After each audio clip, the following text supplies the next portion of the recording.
આજે કોર્પોરેશનની સામાન્ય સભા છે અને સામાન્ય સભામાં મહેન્દ્રસિંહ રાઠોડ અને બીજા જે મહિલાઓ છે એમને પાસ ઇસ્યુ કરવામાં આવ્યા હતા।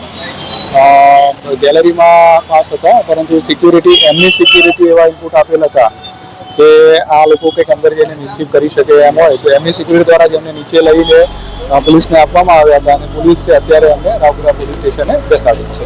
એમને બધી કાર્યવાહી થશે છે। એમને અત્યારે તો આ સભાની કાર્યવાહીમાં કોઈ વિક્ષેપ ના કરે એ પૂરતા નવાપુરા પોલીસ સ્ટેશને રાખવામાં આવ્યા છે।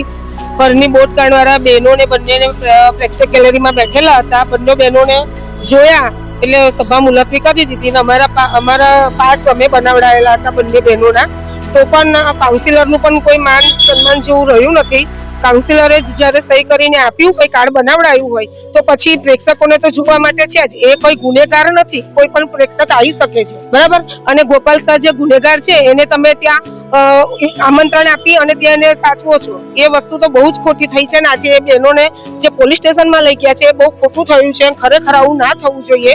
એમને પાસ બેસવાના પ્રેક્ષક ગેલેરીમાં ઇસ્યુ કરવામાં આવ્યા હતા અને જ્યારે કાઉન્સિલરને હક છે પ્રેક્ષક ગેલેરીમાં બેસાડવાનો પોતાના તરફથી, ત્યારે કોઈને ડિટેન કરવા એ ખૂબ જ ગેરવ્યાજબી છે। અમારા બાળકોના ન્યાયની પ્રક્રિયા ચાલવા માટે આવ્યા છે। આજે સભામાં શું ચાલી રહ્યું છે, ક્યાં સુધી આવી રહ્યું છે, એ જાણવા માટે અમે આવ્યા છીએ।